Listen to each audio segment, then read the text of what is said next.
ข่าวค่ะนะคะแล้วก็ทักทายคุณผู้ชมทางแฟนเพจ Facebook นะคะของวัดพระธาตุธริพุนชัยวรมหาวิหารด้วยนะคะซึ่งเราจะทำการไลฟ์สดนะคะให้ท่านได้ชมบรรยากาศการแถลงข่าวในวันนี้ด้วยนะคะและในโอกาสนี้ค่ะก็จะขออนุญาตนะคะถ้าพร้อมแล้วนะคะทีมงานขออนุญาตแจ้งคิวให้พิธีกรได้รับทราบด้วยนะคะเราจะนำทุกท่านนะคะเข้าสู่การแถลงข่าวในค่ำคืนนี้ด้วยนะคะซึ่งในขณะนี้ค่ะบรรยากาศที่วัดพระธาตุธริพุนชัยวรมหาวิหารเองนั้นนะคะก็เป็นบรรยากาศของการได้แถลงข่าวนะคะสักครู่แล้วก็มีนักท่องเที่ยวนะคะทั้งชาวไทยและชาวต่างประเทศก็ยังเดินทางมาแขวนโคมนะคะถวายโคมเพื่อถวายเป็นพุทธบูชาด้วยค่ะ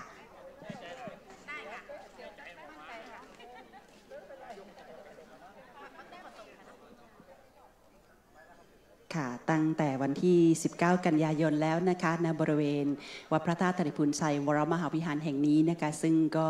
ได้มีการเตรียมการนะคะสำหรับงานเทศกาลนี้มาก่อนหน้านะคะทั้งเรื่องของการขึ้นโครงสร้างต่างๆนะคะและโดยเฉพาะชุมชนคนทำโคมที่เป็นเครือข่ายของวัดพระธาตุธริพุนชัยก็ได้เริ่มผลิตโคมตั้งแต่ช่วงต้นปีที่ผ่านมานะคะก็จะมีชุมชนคนทำโคมนะคะอยู่ทั่วจังหวัดลำพูนค่ะและในโอกาสนี้นะคะก็จะขออนุญาตค่ะนำทุกท่านนะคะเข้าสู่การแถลงข่าวนะคะก็เดี๋ยวจะมีในเรื่องราวของการแสดงด้วยนะคะแล้วก็ในหัวข้อของการแถลงข่าวต่างๆท่านก็จะได้รับฟังนะคะจากผู้ร่วมแถลงข่าวของเราในวันนี้นั่นเองค่ะโดยเฉพาะอานิสงส์ของการถวายโคมนะคะซึ่งถ้าเป็นคนล้านนาเองนั้นนะคะก็จะทราบนะคะว่าในช่วงของเดือนพฤศจิกายนซึ่งมีประเพณียี่เป่งหรือว่าทางภาคกลางจะเรียกว่าประเพณีลอยกระทงนั้นคนล้านนาค่ะก็จะมีการถวายประทีปนะคะไม่ว่าจะเป็นผางประทีปหรือว่าทางด้านโคมไฟนะคะเพราะว่าเป็นการ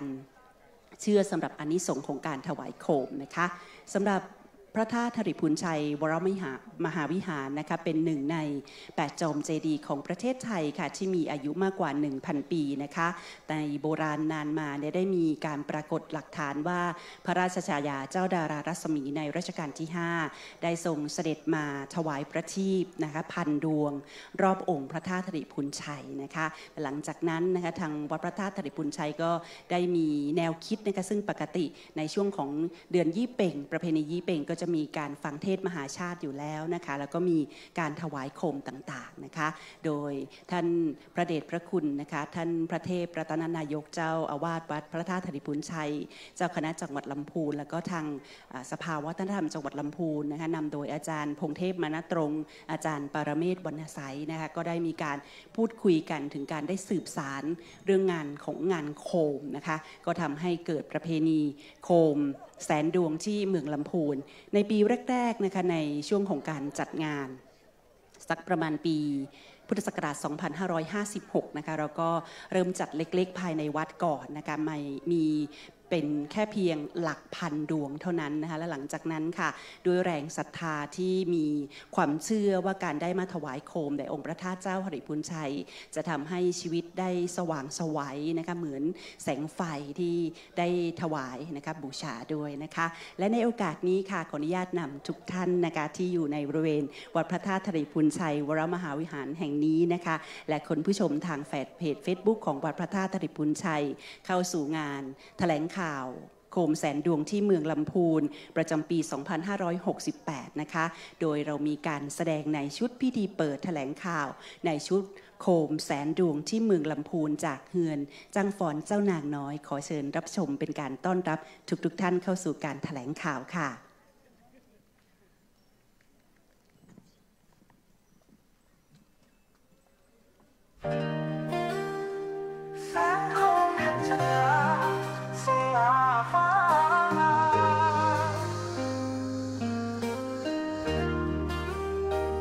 ยามเดือน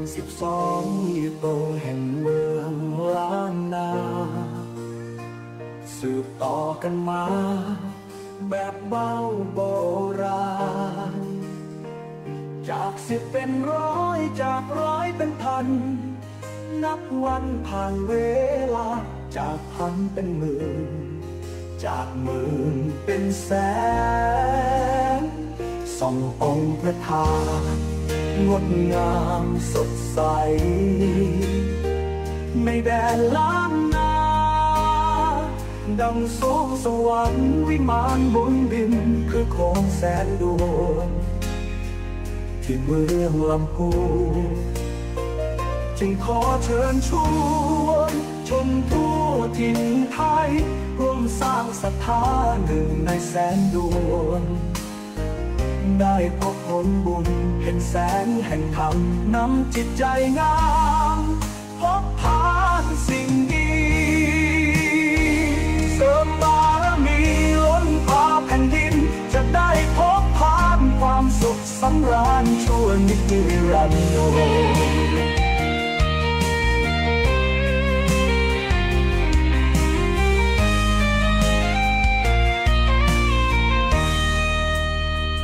จากสิบเป็นร้อยจากร้อยเป็นพันนับวันผ่านเวลาจากพันเป็นหมื่นจากหมื่นเป็นแสนส่ององค์พระธาตุงดงามสดใสไม่แดนล้านนาดังสวงสวรรค์วิมานบนดินคือของแสนดวงที่เมืองลำพูนจึงขอเชิญชวนชมทั่วถิ่นไทยร่วมสร้างศรัทธาหนึ่งในแสนดวงได้พบผลบุญเห็นแสงแห่งธรรมนำจิตใจงามพบผ่านสิ่งดีเสริมบารมีล้นพาแผ่นดินจะได้พบผ่านความสุขสำราญชั่วนิรันดร์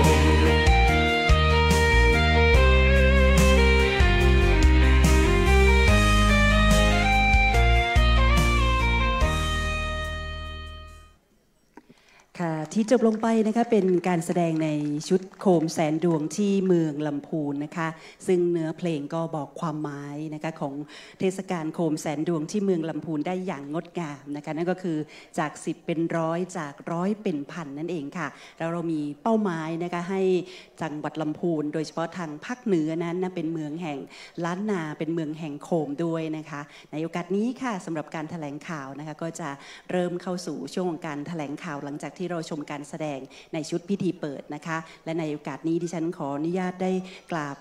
นมัสการแล้วก็กราบนิมนต์พระเทพรัตนนายกเจ้าคณะจังหวัดลำพูนนะคะซึ่งจะเป็นผู้ร่วมแถลงข่าวค่ะและต่อเนื่องด้วยท่านโยธินประสงค์ความดีท่านรองผู้ราชการจังหวัดลำพูนท่านวิรเดชผู้พิสิทธิ์ท่านนายกองค์การบริหารส่วนจังหวัดลำพูนท่านประภัสผู้เจริญนายกเทศมนตรีเมืองลำพูนและท่านอาจารย์พงเทพมนัสตรงประธานสภาวัฒนธรรมจังหวัดลำพูนด้านบนเวทีเพื่อ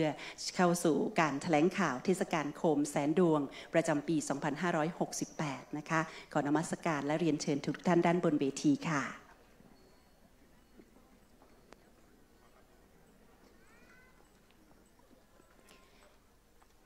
ในช่วงของการแถลงข่าวนะคะซึ่งท่านจะได้รับฟังรายละเอียดต่างๆจากผู้เข้าร่วมแถลงข่าวของเราทั้ง5ท่านด้วยนะคะในปีนี้ค่ะก็มีหลายภาคส่วนนะคะที่เข้ามาร่วมนะคะในการจัดเทศกาลโคมแสนดวงที่เมืองลำพูนนะคะก็เป็นประเพณีที่สำคัญและก็เป็นเรื่องของการส่งเสริมการท่องเที่ยวนะคะแล้วก็การกระจายรายได้สู่ชุมชนอย่างยั่งยืนด้วยค่ะ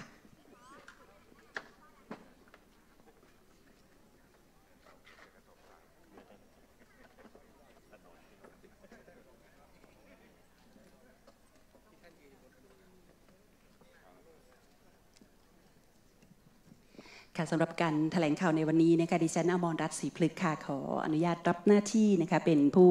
ดำเนินในการแถลงข่าวนะคะงานเทศกาลโคมแสนดวงประจำปี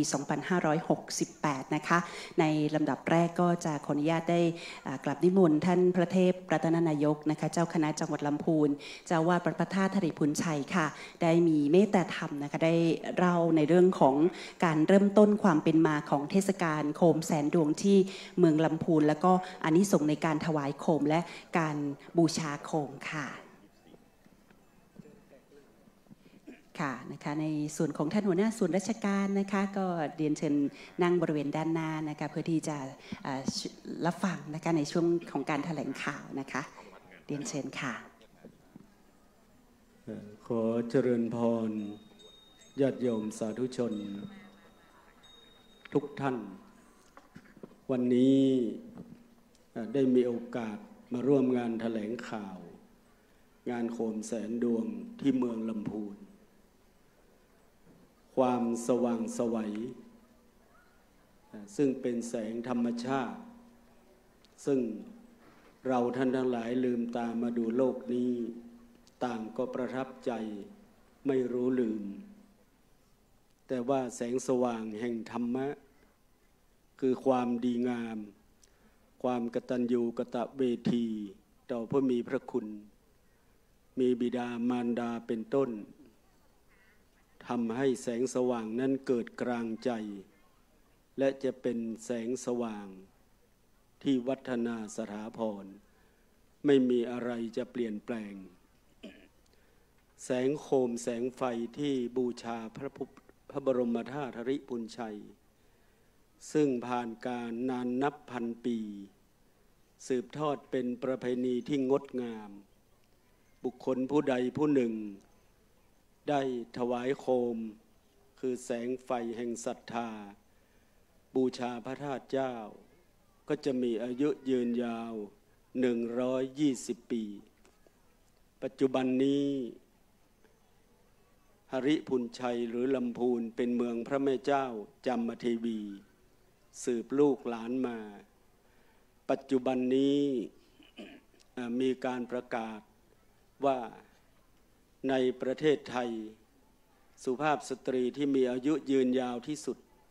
อยู่ที่จังหวัดลำพูนปัจจุบันนี้มีอายุ123 ปีเป็นคนอำเภอลีฉะนั้น120 ปีเป็นความจริงที่ปรากฏขึ้นเพราะว่าบุคคลผู้ที่มีจิตใจที่งดงามได้ช่วยกันรักษาจารีตประเพณีและรักษาคุณงามความดีให้ปรากฏขึ้นเป็นที่ประจักษ์แก่ชาวโลกประเทศไทยเรานั้นตรึงตราตรึงใจกับชาวโลกทุกคนเป็นบ้านเมืองที่สุขสงบร่มเย็นไม่น้อยหน้าใครอานิสงส์แห่งการถวายโคมเป็นพุทธบูชานอกจากจะทำให้เราได้มีสติมีปัญญาเพราะต่างผู้ต่างคนที่เดินทางเข้ามาสู่หริพุนชัยนครหรือลำพูนนั้นต้องการแสงสว่างคือปัญญาคนเรานั้นจะบริสุทธิ์ได้ด้วยปัญญาคนเรานั้นถ้ามีปัญญามากล้นแล้วปัญญานั้นจะกลั่นให้ชีวิตของเรานั้นมีแต่ความร่มเย็นเหตุเพศภัยต่างๆที่จะเกิดขึ้นร้ายแรงก็จะเลือนลับหายไปถึงแม้ว่าจะได้รับผลกระทบอยู่บ้างแต่ก็อาจจะน้อยนิดกว่าส่วนใดส่วนหนึ่งของโลกนั้นดวงตาแห่งปัญญาที่ให้ความสว่างไสวแก่ชีวิตในเมื่อทุกชีวิตนั้นมีความสว่างไสวอยู่ในกลางใจแล้วก็สังคมนี้จึงจะได้ชื่อว่าเป็นสังคมที่ลูกหลานนั้นไม่สร้างความเดือดร้อนให้แก่บิดามารดาครูบาอาจารย์และบรรพบุรุษประเทศไทยของเราเมืองหริพุนชัยลำพูนของเรานั้นก็เจริญรุ่งเรืองสืบต่อไป12 ปีผ่านไปแล้วก็จะสืบทอดกันไปเป็นรุ่นชั่วกัลปวสานฉะนั้นในนามของคณะสงฆ์จังหวัดลำพูนคณะสงฆ์วัดพระธาตุหริพุนชัยซึ่งได้ชื่อว่าเป็นสถาบันหนึ่งที่อยู่ในจังหวัดลำพูนจะก้าวไปข้างหน้าอย่างมีความมั่นคงและจะเชิญชวนญาติโยมสาธุชนทั้งหลายได้ร่วมทาง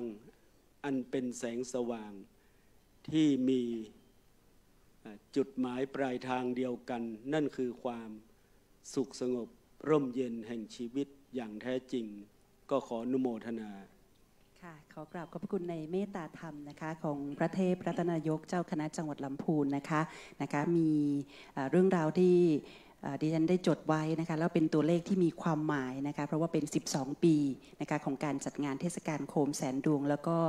120ปีที่ท่านอวยพรนะคะกับคนที่จะถวายโคมด้วยนะคะแสงไฟแห่งศรัทธาบูชาพระธาตุเจ้าอายุยืนยาว120ปีนั่นเองนะคะลำดับถัดไปค่ะในส่วนของจังหวัดลำพูนนะคะโดยในปีนี้นะคะก็ต้องขออนุญาตนิดนึงนะคะท่านผู้ว่าราชการจังหวัดลำพูนเวลาท่านไปงานไหนก็ตามแต่ท่านจะพูดเรื่องงานเทศกาลโคมแสนดวงซึ่งในปีนี้นะคะทางจังหวัดเองก็ได้ส่งเสริมแล้วก็จัดงบประมาณมาเพิ่มเติมด้วยนะคะก็จะกราบเรียนเชิญกราบเรียนนะคะท่านโยธินประสงค์ความดีค่ะท่านรองผู้ว่าราชการจังหวัดลำพูนค่ะได้กรุณาเล่าให้เราฟังถึงนโยบายการส่งเสริมประเพณีท้องถิ่นนะคะที่สร้างรายได้และส่งเสริมการท่องเที่ยวนะคะรวมถึงการสนับสนุนงบประมาณและก็การจัดกิจกรรมทั้งหมดในส่วนที่จังหวัดสนับสนุนนะคะเกี่ยวกับเทศกาลโคมแสนดวงที่เมืองลำพูนเช่นค่ะกับนมัสการพระเดชพระคุณหลวงพ่อพระเทพรัตนนายกเจ้าคณะจังหวัดลำพูนเจ้าวาดวัดพระธาตุหฤบุญชัยวรมหาวิหารนะครับผู้ร่วมแถลงข่าวหัวหน้าส่วนราชการท่านผู้มีเกียรติพี่น้องสื่อมวลชนที่เคารพรักทุกท่านครับก็ต้องเรียนว่าด้วยนโยบายของผู้ว่าการจังหวัดนะครับรวมถึงนโยบายของกลุ่มจังหวัดภาคเหนือตอนบน1ซึ่งประกอบด้วยเชียงใหม่ลำปางลำพูนแม่ฮ่องสอนนะครับในส่วนของจังหวัดลำพูนเองก็จะมีคณะกรรมการบริหารงานจังหวัดแบบบูรณาการภายใต้ผู้ว่าการจังหวัดนะครับได้มีนโยบายในการที่จะสนับสนุนส่งเสริมให้งานประเพณีงานเทศกาลที่สำคัญของจังหวัดลำพูนนะครับและจริงนี่ก็น่าจะสำคัญในส่วนของภาคเหนือตอนบนล้านนากลุ่มจังหวัดภาคเหนือตอนบนหนึ่งก็ถือว่าเป็นงานประเพณีหรืองานเทศกาลที่มีความสำคัญและเริ่มติดตลาดนะครับหลังจากที่เราจัดมา10 กว่าปีนะครับท่านผู้ว่าบอกว่าถ้าปีหน้าเนี่ยจะจัดให้ยิ่งใหญ่นะครับแต่ปีนี้ก็ยิ่งใหญ่ไม่แพ้กันครับภายใต้การให้ความเห็นชอบของกลุ่มจังหวัดภาคเหนือตอนบนหนึ่งก็ได้มีการสนับสนุนงบประมาณประจำปีงบประมาณ 2568 นะครับมาจำนวนหนึ่งนะครับประกอบกับงบประมาณตามยุทธศาสตร์การพัฒนาจังหวัดของจังหวัดลำพูนเราเองก็มีการสนับสนุนงบประมาณมาอีกจำนวนหนึ่งภายใต้วิสัยทัศน์ประเด็นการพัฒนาของกลุ่มจังหวัดภาคเหนือตอนบนหนึ่งที่เขากำหนดไว้ให้งานให้การท่องเที่ยวนะครับของ4 จังหวัดของเรานะเราจะเป็นศูนย์กลางการท่องเที่ยวภายใต้พื้นฐานของความโดดเด่นทางด้านวัฒนธรรมของล้านนาครับจังหวัดลำพูนเองก็ได้กำหนดประเด็นยุทธศาสตร์ในเรื่องของการขับเคลื่อนจังหวัดลำพูนไว้ว่าเราจะเป็นเมืองวัฒนธรรมอัตลักษณ์วิถีและท่องเที่ยวเชิงสร้างสรรค์นะครับเพราะฉะนั้นก็ประมาณที่นำมาสมทบหรือมาร่วมกับทางวัดพระธาตุหฤบุญชัย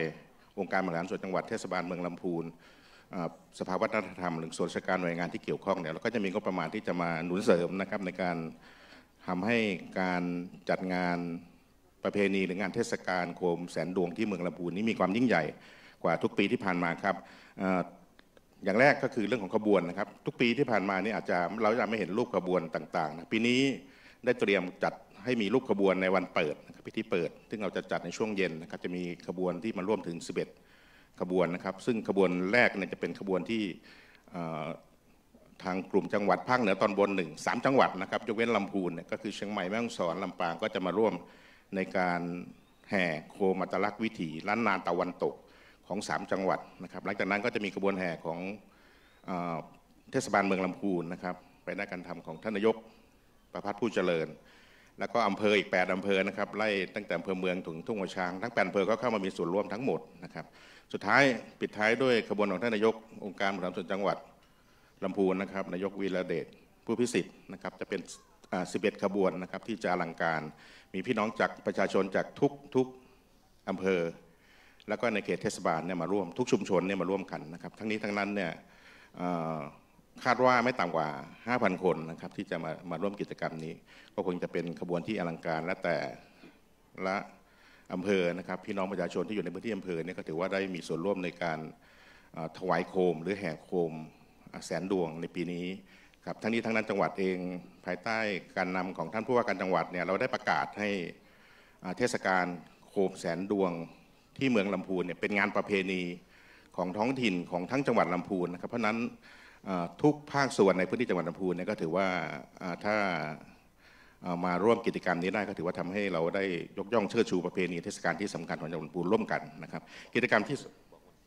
วันพิธีเปิดนะครับพิธีเปิดเนี่ยเรานัดพี่น้องประชาชนจากอำเภอต่างๆเนี่ยมาพร้อมกันเวลา 16 นาฬิกานะครับในวันที่ 24 ตุลาคม 2568 นี้นะครับเขาจะไปรวมกันที่ลานเจ้าแม่ลานพระนางจามเทวีนะครับแล้วก็เคลื่อนขบวนมาสู่วัดพระธาตุธริพุนชัยวรมหาวิหารเพื่อให้พวกพี่น้องประชาชนที่มาจากทุกอำเภอเนี่ยได้มีส่วนร่วมในการร่วมพิธีเปิดงานที่จะยิ่งใหญ่อลังการเช่นเดียวกันนะครับที่บริเวณวัดพระธาตุธริพุนชัยแห่งนี้ครับในกิจกรรมที่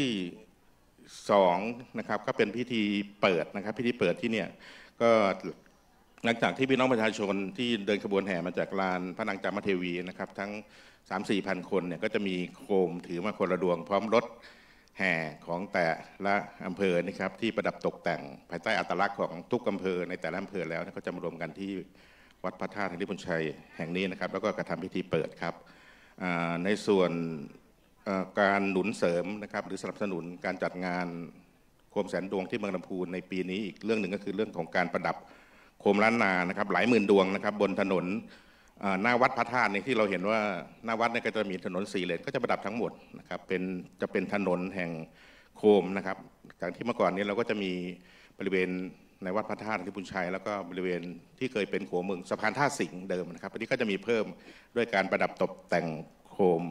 แล้วก็ยังมีแลนด์มาร์คที่เป็นอัตลักษณ์วิถีล้านนาตะวันตกของ4 จังหวัดนะครับก็จะอยู่ภายใต้แสงโคมนะครับที่เราจะประดับตกแต่งกันบริเวณนี้เพราะนั้นถ้ามองนึกถึงภาพแล้วก็จะเป็นงานที่ยิ่งใหญ่อลังการครับอีกเรื่องหนึ่งก็คือเรื่องของตลาดวัฒนธรรมนะครับที่เราได้รับการสนับสนุนงบประมาณนะครับทั้งกลุ่มจังหวัดและงบประมาณจังหวัดมาแล้วก็จะมีการจัดตลาดวัฒนธรรมถนนสายวัฒนธรรมของจังหวัดลำพูนเนี่ยบริเวณถนนรถแก้วนะครับรถแก้วก็อยู่ด้านหน้าวัดนะครับด้านหลังวัดประธานโทษนะครับด้านหลังวัดตัดต่อจากถนนอินทยงยศเข้าไปนะครับถนนรถแก้วนี่ก็จะมีกิจกรรมตลาดวัฒนธรรมถนนวัฒนธรรมถนนสายวัฒนธรรมเนี่ยตั้งแต่เดือนตุลาพฤศจิกาธันวาจนกระทั่งถึงต้นมกรานะครับพี่น้องประชาชนนักท่องเที่ยวนะครับที่ได้มาจังหวัดลำพูนแล้วมาแขวนโคมไม่ว่าท่านจะมาในช่วงไหนที่งานที่วัดพระธาตุหรือที่จังหวัดลำพูนลานเจ้าแม่ยังมีอยู่เนี่ยท่านก็สามารถที่จะไปเที่ยวตลาดวัฒนธรรมถนนวัฒนธรรมนี้ได้เฉพาะเสาร์อาทิตย์นะครับเฉพาะทุกเสาร์อาทิตย์ของเดือนตุลาพฤศจิกาธันวานะครับจนกระทั่งถึงต้นมกราอันนี้ก็จะเป็นกิจกรรมที่สำคัญอีกกิจกรรมหนึ่งที่จะหนุนเสริมนะครับถนนรถแก้วนี่ก็คือควงพันปีนะครับควงพันปีของจังหวัดลำพูนครับอีกหนึ่งกิจกรรมนะครับวันที่2 พฤศจิกายนวันนี้ท่านสาธารณสุขในแพทย์สาธารณสุขจังหวัดมาด้วยนะครับฝ่ายเลขาของโครงการเดินวิ่งปั่นเฉลิมพระเกียรติเราจะวิ่งภายใต้แสงโคมนะครับปีนี้อลังการมากนะครับวิ่งภายใต้แสงโคมนัดหมายกันตี 5นะครับตี 5นะครับออกวิ่งกันภายใต้แสงโคมก็มั่นใจว่านักท่องเที่ยวหรือว่านักวิ่งนะครับถ้าได้มีโอกาสได้มา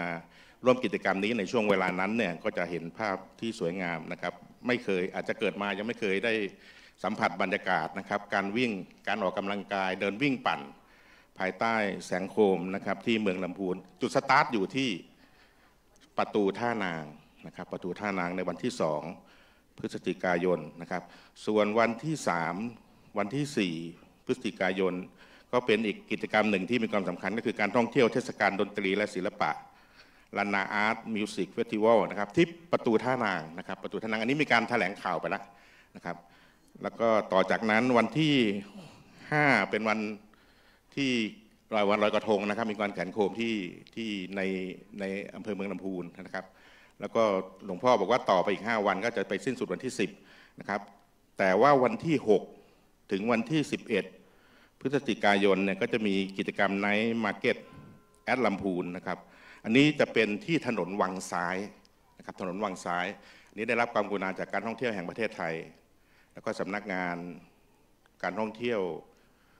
ลำปางลำพูนนะครับได้มาจัดกิจกรรมนี้อีก6 วันนะครับไนท์มาร์เก็ตลำพูนที่ถนนวังซ้ายนี้จัดติดต่อกันทั้ง6 วันนะครับ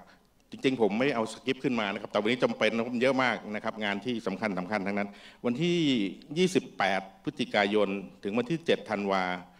วันนี้ท่านปลัดจังหวัดมาด้วยนะครับในฐานะฝ่ายเลขาของการจัดงานพระนางจามเทวีสักการะพระนางจามเทวีและงานฤดูหนาวจังหวัดลำพูนนี่จัดที่ตำบลเวียงยองนะครับบ้านแม่สารป่าแดดนะครับส่วนอีกหนึ่งกิจกรรมก็จะเป็นวันที่5ถึงวันที่7ธันวานะครับก็เป็นงานตลาดหัตถกรรมผ้าฝ้ายงานตลาดหัตถกรรมผ้าฝ้ายและผ้าไหมของอำเภอป่าซางที่หน้าวัดพระธาตุนี่ครับสะพานท่าสิงห์นะครับหรือขัวมุงเดิมอันนี้ก็จะเป็นกิจกรรมที่น่าสนใจนะครับพี่น้องจากอำเภอป่าซางผู้ประกอบการผู้มีฝีไม้ลายมือด้านหัตถกรรมผ้าฝ้ายผ้าไหมท่านก็จะมาจำหน่ายนะครับผลิตภัณฑ์ศิลปะหัตถกรรมของเรื่องของผ้าฝ้ายผ้าไหมที่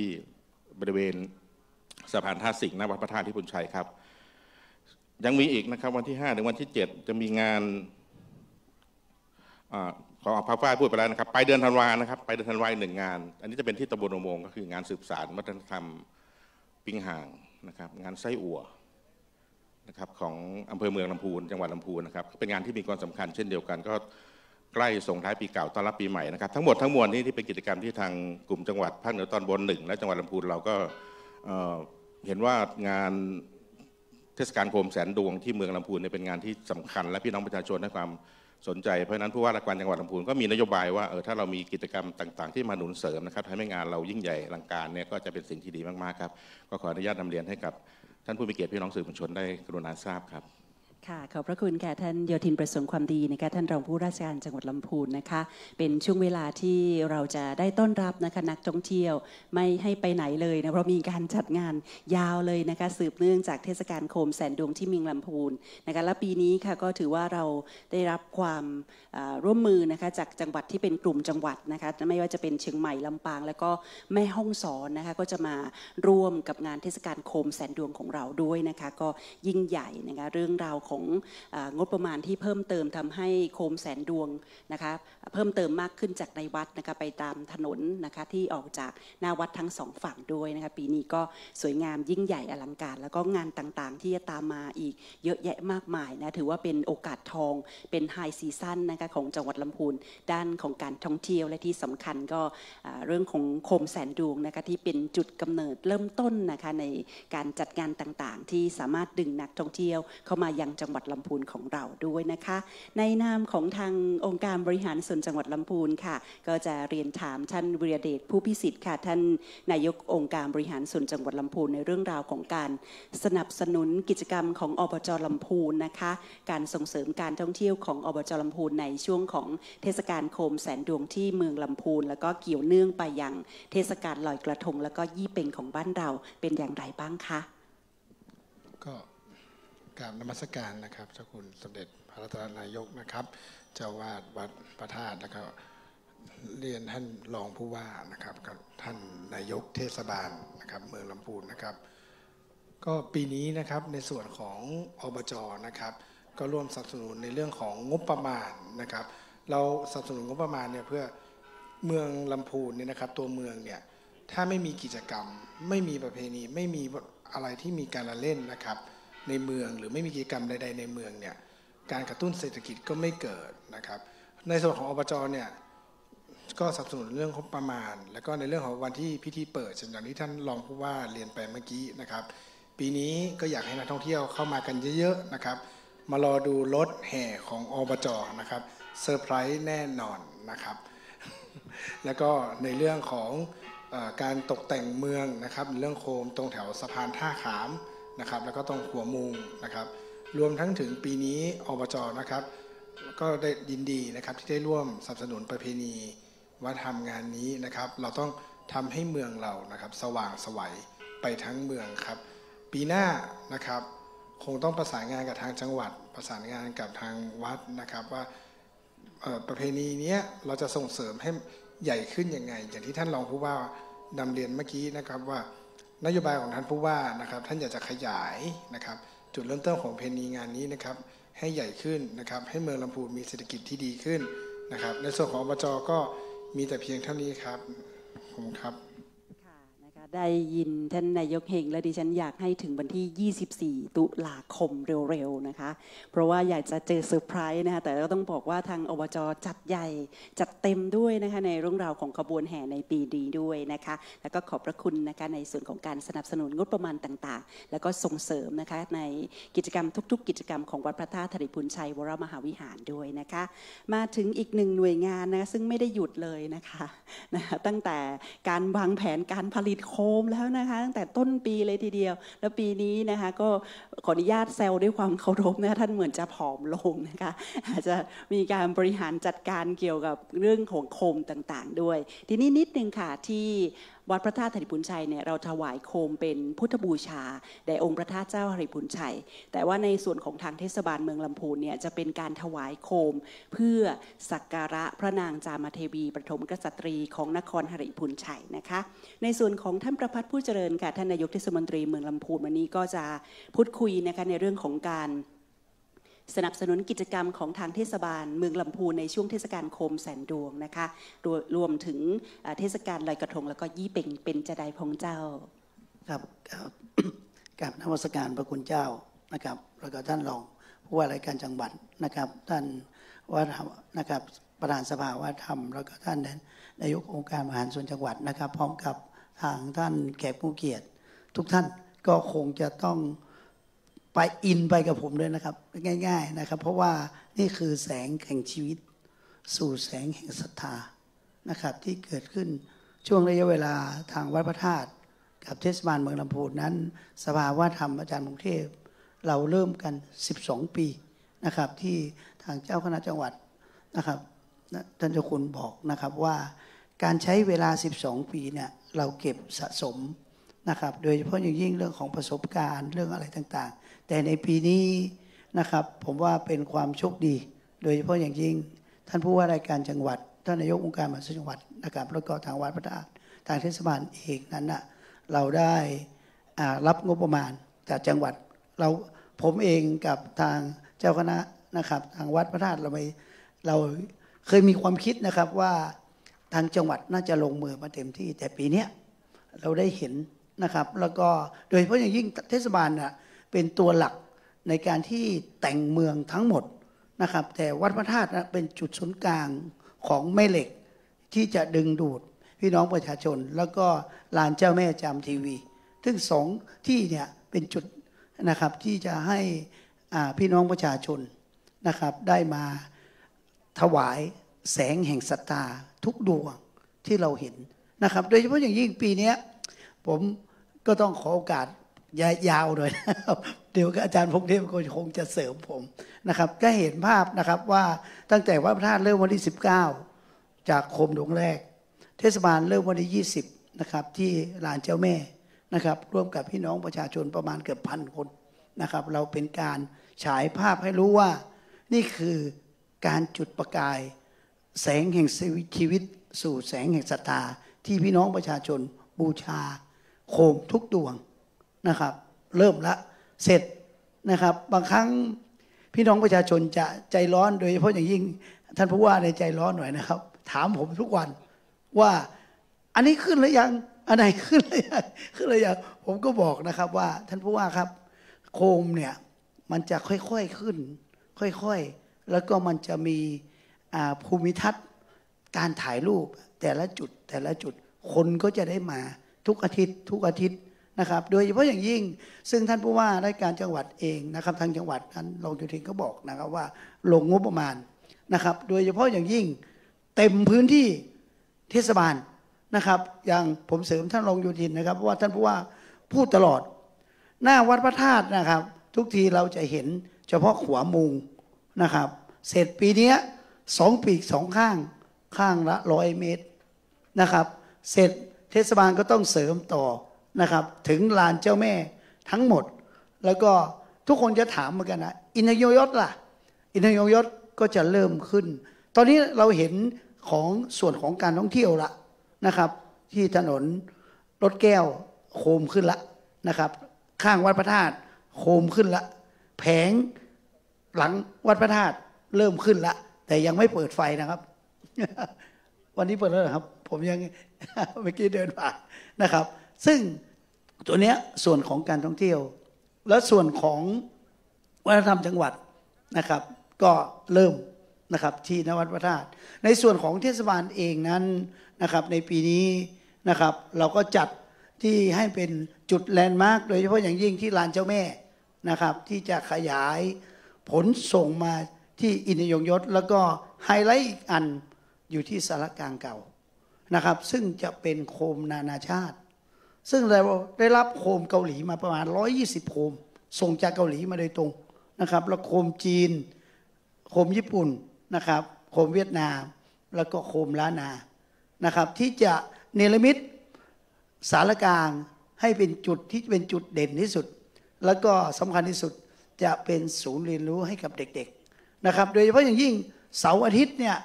ก็จะมีการอบรมนะครับเด็กเยาวชนพร้อมกับห่วงพันปีถนนรถแก้วของในส่วนของวัฒนธรรมนะครับก็จะทำควบคู่กันไปนะครับซึ่งในส่วนนี้ก็เป็นส่วนหนึ่งที่เราจะได้เนรมิตเมืองทั้งเมืองนะครับฉะนั้นผมคิดว่าเสร็จสิ่งที่นักท่องเที่ยวมีปัญหาที่สุดก็คือเรื่องของการจัดรถนะครับเรื่องการเตรียมความพร้อมนะครับท่านผู้ว่าเองก็ได้ให้นโยบายนะครับผมกับทางจราจรแล้วก็ด้วยมือของท่านอบจ.นะครับที่เราจะต้องวางนะครับกับวางท่านปลัดจังหวัดนะครับที่จะวางที่จอดรถทั้งหมดถ้าวันที่24นึกภาพออกนะครับมาทั้งหมด 5,000 คนเนี่ยรถจาก8อำเภอนะครับจากองค์การบริหารส่วนจะไปจอดที่ไหนไปไว้ที่ไหนเราจะมีการจัดนะครับแล้วก็แจ้งให้ทุกอำเภอทราบนะครับว่าแล้วก็สำคัญที่สุดรถรางรถสุขานะครับที่จะต้องเตรียมทั้งหมดเพราะว่ามันเป็นเรื่องของละเอียดอ่อนนะครับว่าเราก็เตรียมพร้อมท่านท้องถิ่นจังหวัดก็มีการประสานกับทางเทศบาลนครเชียงใหม่องค์การบริหารส่วนจังหวัดนะครับแล้วหลายๆเทศบาลดึงรถสุขามาเตรียมความพร้อมให้ในสโคปของการจัดงานแล้วก็สำคัญที่สุดวันที่24ที่ผมหนักใจที่สุดก็คือเป็นวันที่ถนนคนเดินนะครับฉะนั้นคนขบวนมหาศาลคนถนนที่มาถนนคนเดินอีกคนมาถวายโคมอีกฉะนั้นการจัดนะครับการระเบียบจราจรแล้วก็คิดว่าเราก็คงจะใช้เส้นทางจากลานเจ้าแม่นะครับที่มีอุโมงค์โคมทั้งหมดเพราะคิดว่าวันที่24เนี่ยโคมจะเต็มทั้งเมืองละนะครับทั้งหมดทั้งถนนอินทยงยศนะครับฉะนั้นขบวนก็จะเดินขบวนภายใต้แสงโคมนะครับโดยเฉพาะก็ทางขบวนของเทศบาลเองก็จะเป็นขบวนนำโคมแล้วก็ไฮไลท์ของท่านนายกอบจ.นะครับแต่อีก8อำเภอนะครับผมเห็นแล้วครับทุกขบวนเลยใหญ่มากนะครับที่ท่านผู้ว่าสนับสนุนนั่นคือสิ่งที่บันดาลใจให้กับทางเทศบาลเองบอกนะครับท่านผู้ว่าไม่เหนื่อยครับทำอย่างเดียวนะครับเพื่อแสงแห่งชีวิตก็คือโคมทุกโคมที่พี่น้องประชาชนนะครับก็มาจากการส่งเสริมนะครับพี่น้องประชาชนทุกบ้านหมู่บ้านทุกอำเภอและก็ในเขตเทศบาลนะครับฉะนั้นไฮไลท์อีกอันนะครับท่านผู้ว่าบอกเลยนะครับว่าให้เก็บโคมวันที่10 มกรานะครับฉะนั้นผมก็จะต้องเก็บโคม10 มกราเพื่อรับช่วงเทศกาลปีใหม่อะไรทุกอย่างนะครับในส่วนนี้แต่ส่วนที่จะเป็นไฮไลท์อีกอันของทางเทศบาลนะครับซึ่งเป็นหนึ่งเดียวในโลกหรือหนึ่งเดียวในประเทศนะครับคือวันลอยกระทงซึ่งวันที่5จะเป็นวันที่เราถวายโคมซึ่งวันที่2ทางวัดพระธาตุเรามีการถวายโคมต่อองค์พระธาตุนะครับวันที่3เทศ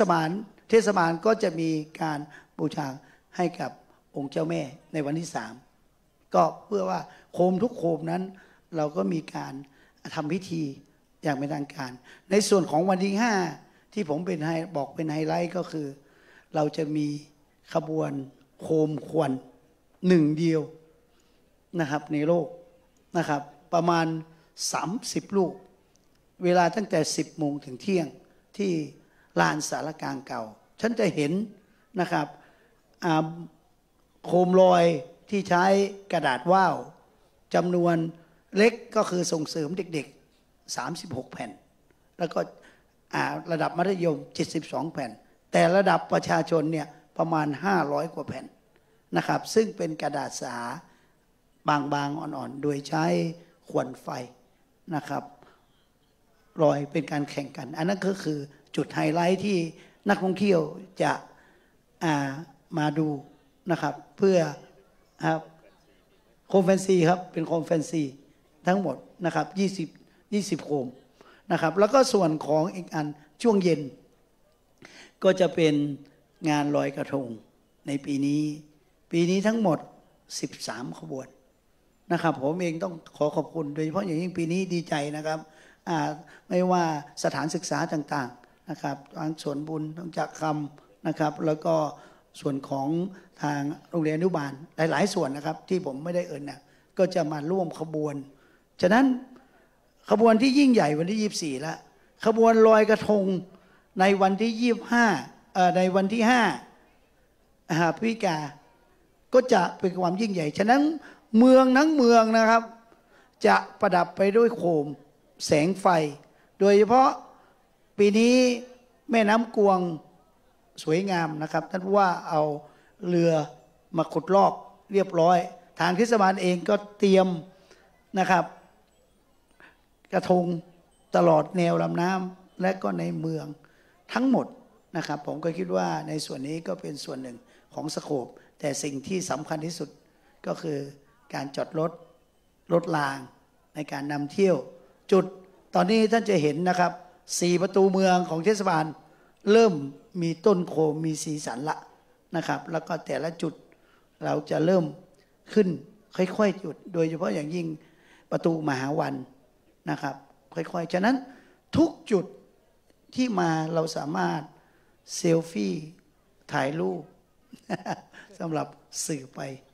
ทั่วประเทศนะครับฉะนั้นผมคิดว่าสิ่งนี้เป็นสิ่งที่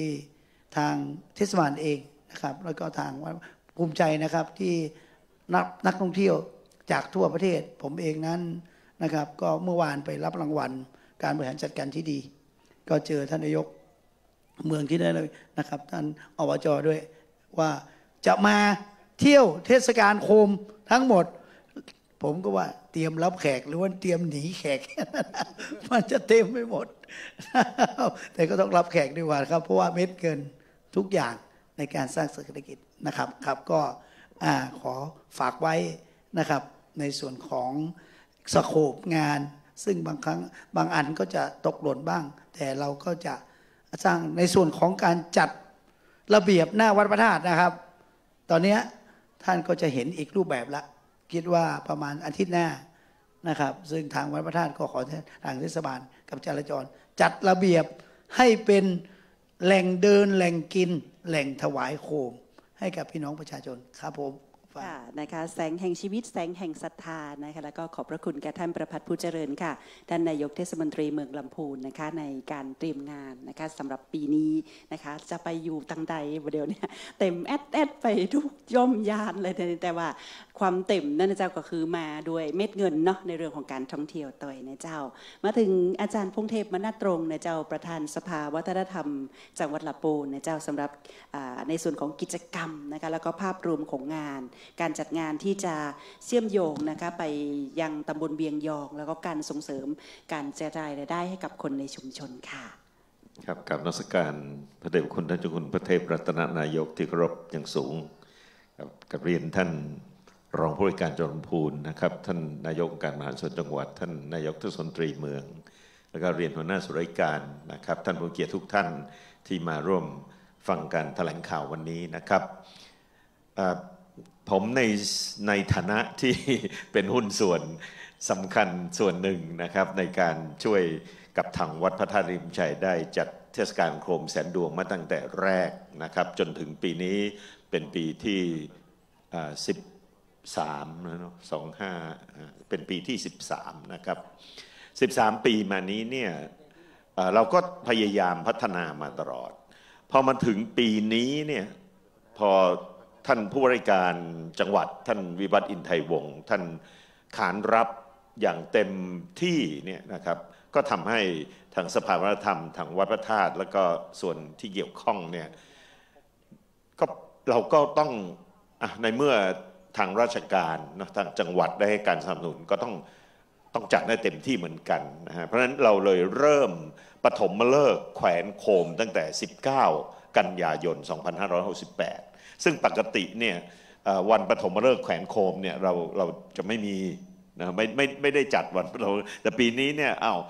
เพื่อเป็นการประชาสัมพันธ์ก็จัดไปก็ปรากฏว่าตั้งแต่19กันยายนเป็นต้นมาเนี่ยก็มีคนมาแขวนโคมตลอดครับ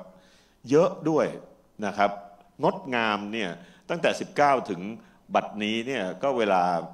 ยังไม่ถึง20วันเลยนะครับ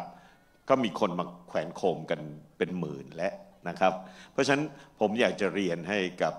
ท่านผู้ชมท่านผู้ฟังทางบ้านนะครับท่านที่ยังไม่ได้มาเห็นเนี่ยเชื่อได้เลยว่าปีนี้เนี่ยจะยิ่งใหญ่อลังการเพราะว่านอกจากมาแขวนในวัดแล้วนะครับในส่วนที่เต็มในวัดแล้วเนี่ยก็จะขยายไปหน้าวัดที่ทางจังหวัดลำพูนได้ให้งบประมาณมาตลอดจนข้ามไปขัวมุงนะครับด้านหน้าวัดไปถึงตำบลเวียงยองด้วยนะครับการมาบูชาโคมนั้นเนี่ยนะครับอยากจะเรียนให้เป็นการเบื้องต้นสำหรับผู้ที่จะมาบูชาโคมจริงๆแล้วผู้ที่มีจิตศรัทธาเนี่ยมาโดยตรงแล้วจริงๆมีคนมาขอมาแขวนตั้งแต่วันที่18นะครับเราบอกว่าเราจะปฐมฤกษ์19แต่คนเริ่มมา18แล้วเพราะว่ามีความตั้งใจกันจริงการมาแขวนโคมเป็นพุทธบูชาเนี่ยนะครับหรือว่าบางท่านอาจจะมาแขวนโคมถวายเจ้าแม่จามเทวีเนี่ยก็เป็นบุญเป็นกุศลกับท่านเป็นความสุขใจของท่านด้วยนะแล้วก็อันหนึ่งที่ผมอยากจะต้องเรียนให้ทุกท่านทราบว่าหลังจากที่เราดำเนินการอะไรไปแล้วอย่างวัดพระธาตุหริพุนชัยเนี่ยนะครับเสร็จงานแขวนโคมเนี่ยเงินสุทธิที่เหลือจากการแขวนเนี่ยนำไปเป็นประโยชน์ต่อพระศาสนาต่อสาธารณะนะครับอย่างเช่นปีที่ผ่านมาเนี่ยก็นำปัจจัยที่ท่านมาทำบุญแขวนโคมเนี่ยนะครับที่เหลือสุทธิแล้วเนี่ยสร้างวิหารพระเจ้าโลโวที่อยู่ด้านหลังท่านอย่างงดงามเป็นศิลปะล้านนาที่งดงามนะครับท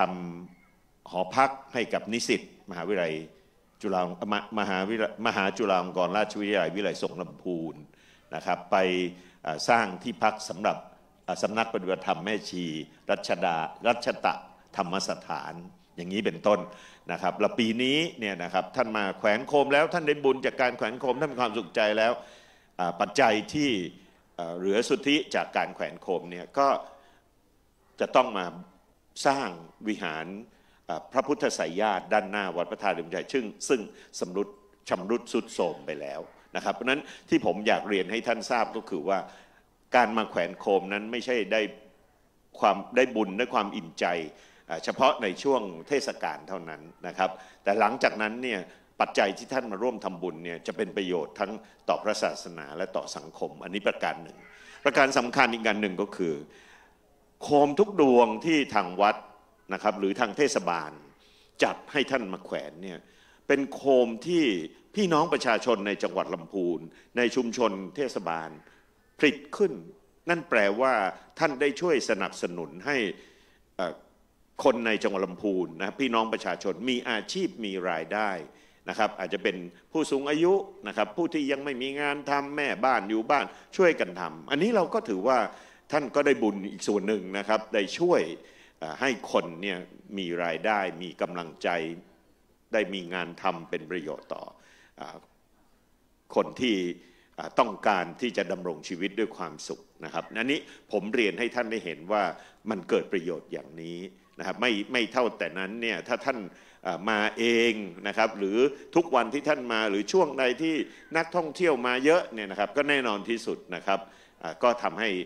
เศรษฐกิจในเมืองลำพูนนะครับแม่ค้าแม่ขายโรงแรมร้านอาหารของที่ระลึกก็เป็นประโยชน์ทั้งนั้นก็ช่วยทำให้เศรษฐกิจของบ้านของเมืองของประเทศชาติของชุมชนดีขึ้นเพราะนั้น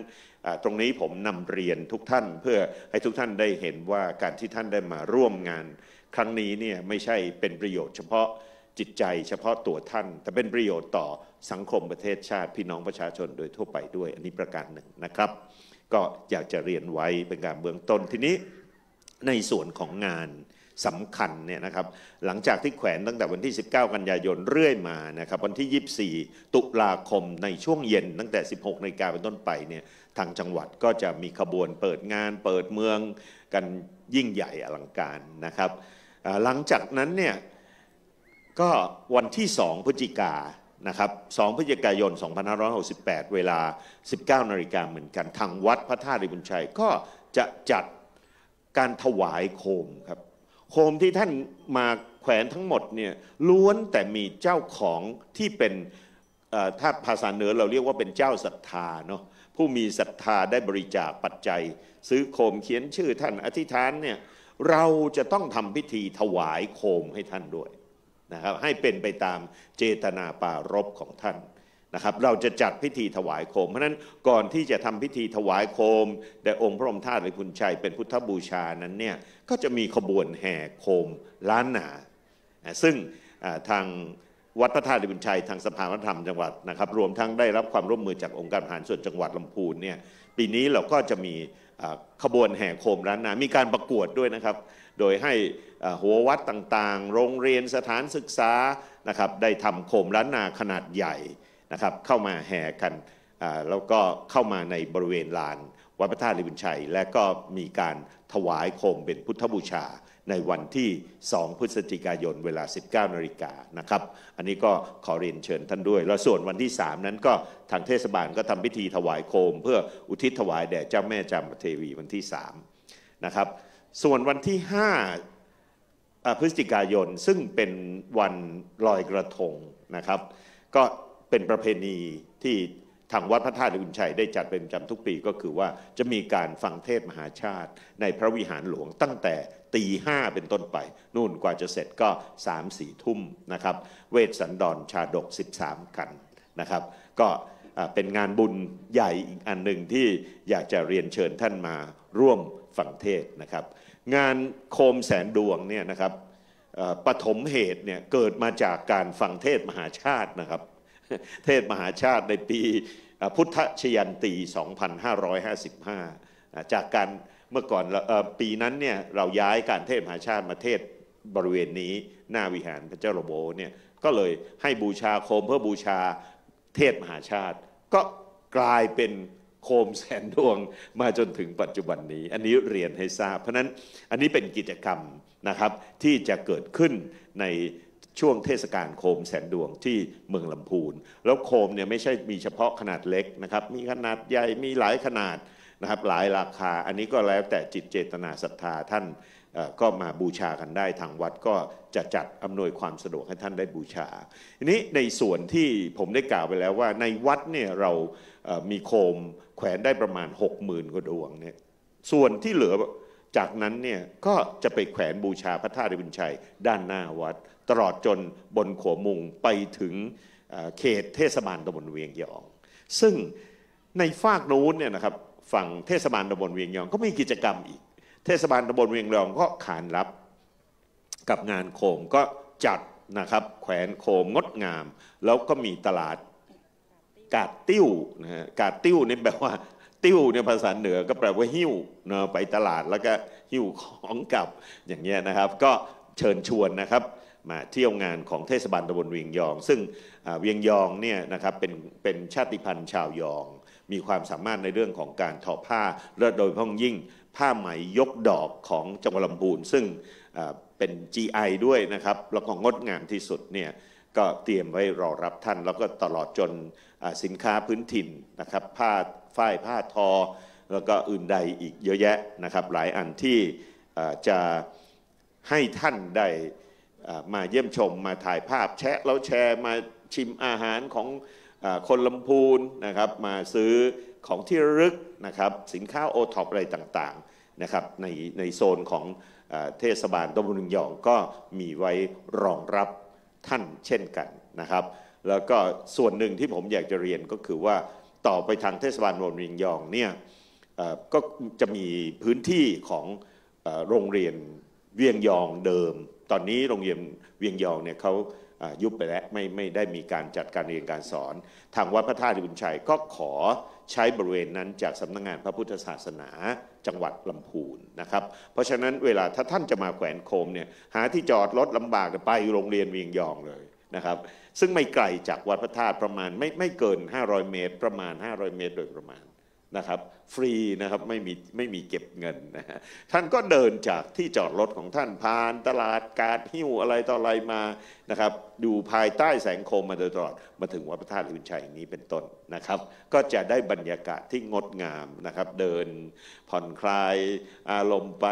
นะครับเปลี่ยนบรรยากาศไปปีหนึ่งมีครั้งหนึ่งก็อยากจะเชิญชวนนะครับท่านได้มาร่วมบูชาโคมแขวนโคมถวายเป็นพุทธบูชาในเทศกาลโคมแสนดวงที่เมืองลำพูนประจำปี 2568 นะครับขอเรียนเชิญทุกท่านด้วยครับค่ะขอกราบขอบพระคุณค่ะท่านอาจารย์พงเทพมณตรงนะคะประธานสภาวัฒนธรรมจังหวัดลำพูนนะคะที่ได้กรุณานะคะพูดถึงกิจกรรมต่างๆนะคะแล้วก็ทำให้เราได้เข้าใจลึกซึ้งนะคะถึงที่มาที่ไปนะคะของประเพณีอันงดงามของคนลำพูนก็คือประเพณีเทศกาลโคมแสนดวงนั่นเองนะคะท้ายนี้ของการแถลงข่าวนะคะก็จะขออนุญาตได้เรียนท่านโยธินประสงค์ความดีนะคะท่านรองผู้ว่าราชการจังหวัดลำพูนค่ะได้เชิญชวนนะผู้คนนักท่องเที่ยวนะคะซึ่งวันนี้เรามีไลฟ์สดด้วยไปถึงต่างประเทศเลยนะคะได้มาท่องเที่ยวนะคะเทศกาลโคมแสนดวงที่เมืองลำพูนนะคะในช่วงวันนี้นะคะไปจนถึงวันที่10 พฤศจิกายนค่ะเชิญค่ะครับเมื่อกี้ผมนั่งฟังแล้วก็ผมก็จินตนาผมนึกถึงปีที่แล้วนะครับที่เราผมได้มาร่วมกิจกรรมโคมแสนดวงที่เมืองลำพูนปีแล้วในทุกกิจกรรมแล้วก็พยายามฟังท่านนายกท่านประธานสภาวัฒนธรรมพูดแล้วก็จินตนาการไปด้วยว่าปีนี้ความยิ่งใหญ่อลังการเนี่ยต้องมากกว่าปีที่แล้วแน่นอนนะจินตนาการไปจินตนาการมาก็เกินจินตนาการครับมันน่าจะยิ่งใหญ่จนกว่าที่เราจะคิดจะจินตนาการนะครับเมื่อกี้ลืมไปอีก1 เส้นนะครับที่บอกว่าเราจะมีการประดับโคมต้องเรียนนักท่องเที่ยวเรียนพี่น้องประชาชนว่าถ้าท่านต้องการที่จะมาทำบุญนะครับมาถวายโคมแด่องค์พระธาตุนฤปุญชัยหรือพระนางจามเทวีที่ลานอนุสาวรีย์พระนางจามเทวีเนี่ยท่านต้องทำบุญด้วยตัวเองนะครับก็คือท่านต้องมาถวายเองแขวนเองนะครับส่วนที่ทางกลุ่มจังหวัดแล้วก็ส่วนราชการหน่วยงานที่เกี่ยวข้องเนี่ยจะดำเนินการให้ก็คือการแขวนไว้ก่อนให้ท่านได้มาถ่ายรูปได้มาเซลฟี่นะครับได้มาชื่นชมความงดงามอลังการของเทศกาลโคมแสนดวงที่เมืองลำพูนเนี่ยเมื่อกี้หน้าวัดพระธาตุเนี่ยถนน4 เลนนี่เต็มไปหมดนะครับและที่ท่านนายกเทศมนตรีเมืองลำพูนบอกว่าที่บริเวณลานเจ้าแม่และถนนเส้นสำคัญผมลืมไปอีก3 สายที่สำคัญ3 เส้นที่สำคัญก็คือ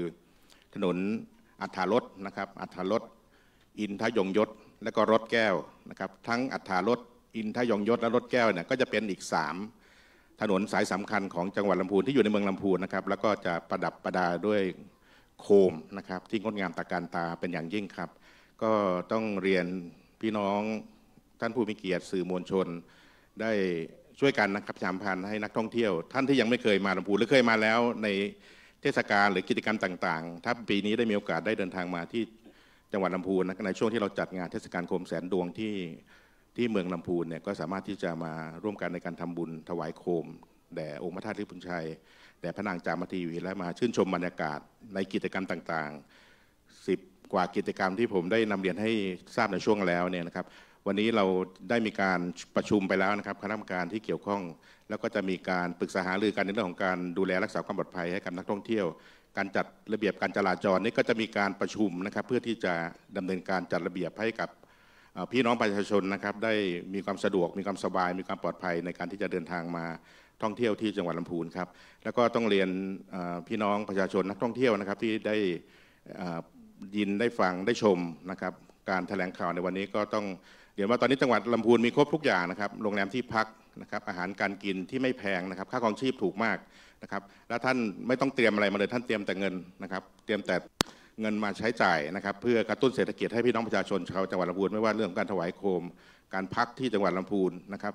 การหาอาหารรับประทานนะครับการซื้อของที่ระลึกติดไม้ติดมือไปเพื่อไปฝากคนที่ท่านรักนะครับท่านก็จะถือว่ามาลำพูนเนี่ยครบทุกอย่างนะครับก็ต้องขอเรียนเชิญนะครับ พี่น้องประชาชนนักท่องเที่ยวทั้งผู้ที่เคยมาที่จังหวัดลำพูนและยังไม่เคยมาจังหวัดลำพูนว่าเทศกาลโคมแสนดวงและวันนี้เข้าสู่เดือนตุลาคมแล้วนะครับปลายฝนต้นหนาวท่านวางแผนไว้ได้เลยนะครับว่าใน 3-4 เดือนเนี่ยท่านจะเดินทางมาวันไหนนะครับแล้วมาอยู่ที่จังหวัดลำพูนนะ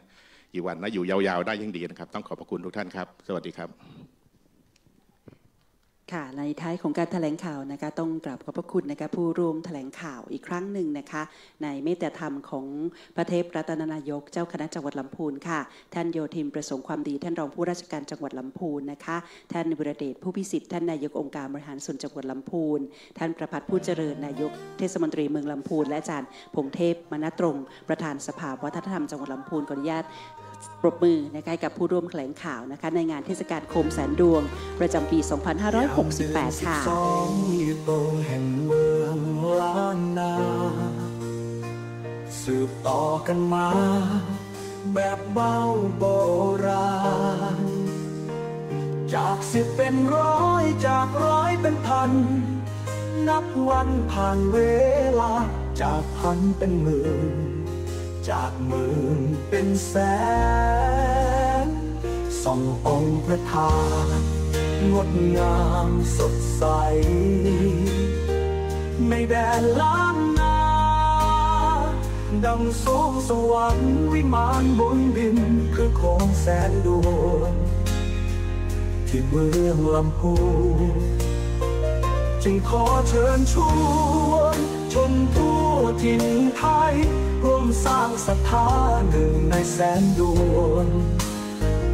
ได้พบผลบุญเห็นแสงแห่งธรรมนำจิตใจงามพบผ่านสิ่งดีเสริมบารมีล้นฟ้าแผ่นดินจะได้พบผ่านความสุขสำราญชั่วนิรันดร์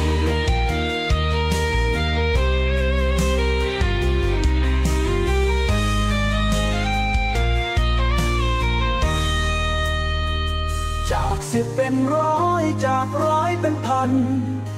นับวันผ่านเวลาจากพันเป็นหมื่นจากหมื่นเป็นแสนส่ององค์พระธาตุงดงามสดใสในแดนล้านนาดังสวงสวรรค์วิมานบนดินคือโคมแสนดวงที่เมืองลำพูนจึงขอเชิญชวนชนทั่วถิ่นไทยร่วมสร้างศรัทธาหนึ่งในแสนดวงได้พบผลบุญเห็นแสงแห่งธรรมนำจิตใจงามพบผ่านสิ่งดี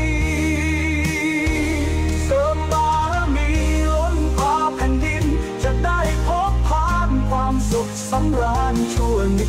รันดร์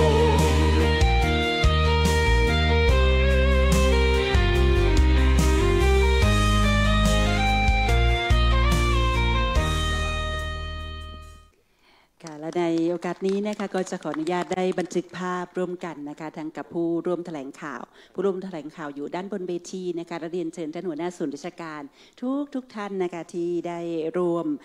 รับฟังการแถลงข่าวนะคะเทศกาลโคมแสนดวงที่เมืองลำพูนประจำปี 2568 ได้ร่วมบันทึกภาพร่วมกันค่ะนะคะแล้วก็ในส่วนของกิจกรรมต่างๆนะคะในงานเทศกาลโคมแสนดวงที่เมืองลำพูนนะคะทั้งในส่วนของทางวัดพระธาตุธริพุนชัยซึ่งจะมีไปจนถึงวันที่10 พฤศจิกายนนะคะแล้วก็ทางจังหวัดนะคะของทางเทศบาลซึ่งต่อเนื่องนะคะยาวไปจนถึงต้นปีพุทธศักราชหน้านะคะก็คงจะได้รับนะคะความเมตตานะคะจากทุกท่านนะคะทั้งที่เป็นคนลำพูนด้วยนะคะเป็นคนจากทางต่างจังหวัดนักท่องเที่ยวนะคะได้มาเยือนจังหวัดเล็กๆนะคะที่มีประวัติความเป็นมายาวนานกว่า 1,300 ปีนะคะหริพุนชัยนครหรือว่าจังหวัดลำพูนนั่นเองนะคะในเทศกาลอันงดงามที่นอกเหนือจากการสืบสานขนบธรรมเนียมประเพณีของล้านนาเรื่องของงานโคม มนะคะเรื่องของเทศกาลยี่เป่งแล้วนะคะก็ยังเป็นประเพณีที่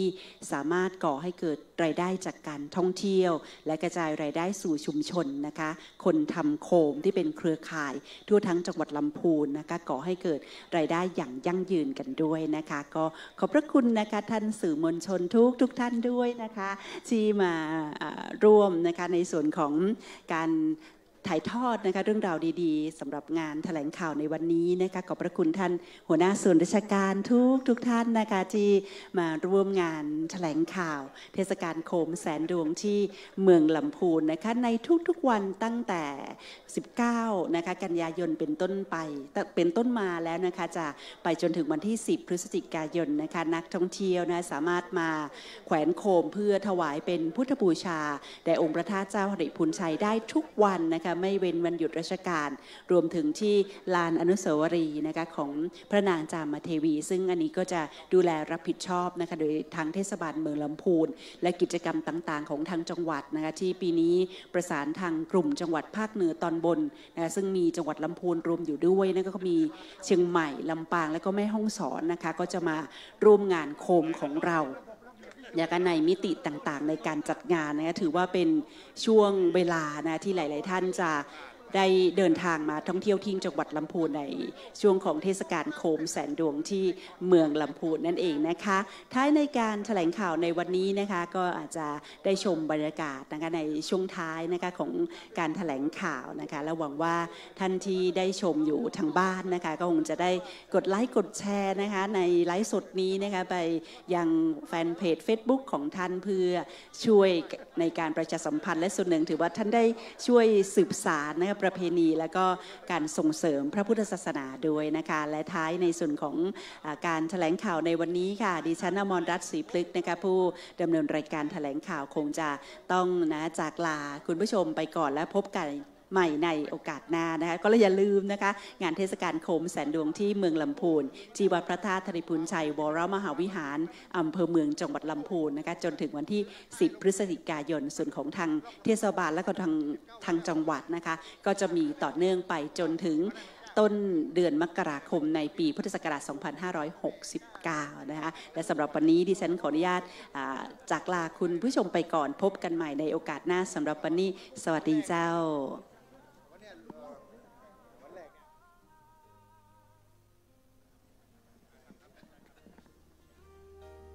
ยามเดือน12อยู่ตรงแห่งเมืองล้านนาสืบต่อกันมาแบบเบาโบราณจาก10เป็นร้อย